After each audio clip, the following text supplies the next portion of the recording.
The Tracks app on the NSX is a breadcrumb trail that you can use to see where you've been. You also have the ability to create a route from that. It gives you a lot of information to know where you've been, what day, and at what time.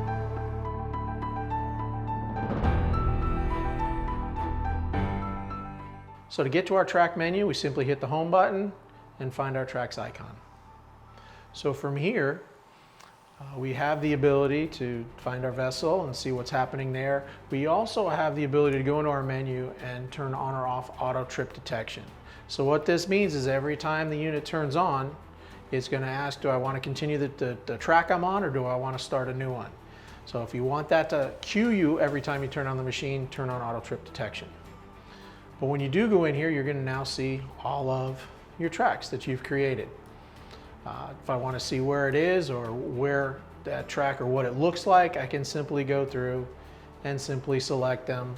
And again, zooming in and out, you can see the coverage area, where it's been, where it's going. Everything's right there overlaid onto a chart. You do have the ability to simply hit a create route button. So if this is you are following somebody in for an entranceway into Bimini, you've turned on your tracks, it's followed you in, you can now create that as a route. So now you can engage your autopilot to have it follow that, rather than always worrying about, am I in safe waters? See details, you jump in there, so we can see when it was recorded, how long, what the distance was, and if we do have fuel data available, it'll give you how much fuel was used on that trip, as well as what was the overall fuel economy for that trip. In the event we need to edit, we can go in and rename it. So again, maybe this was my Bimini entrance.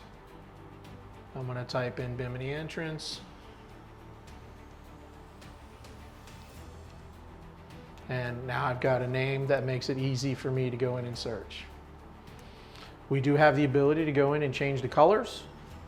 So if we don't like that color and maybe we want to make that highlight and offset, we can select a color that is different. And then we can go back to our menu. Now, if we need to search and find, because we have a lot of tracks, we can start by doing filters. So do we want to filter by text, meaning do we want to type in a certain word that only things that include that word show up? Do we want to go in and filter by date or filter by color? It allows you to just show those tracks that have those filters. The other thing you have the ability to do is with the three buttons under recent is we can sort.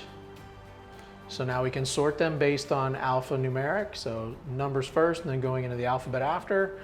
Recent, when they were made, or proximity to the vessel. And it'll show you which are the closest tracks to you.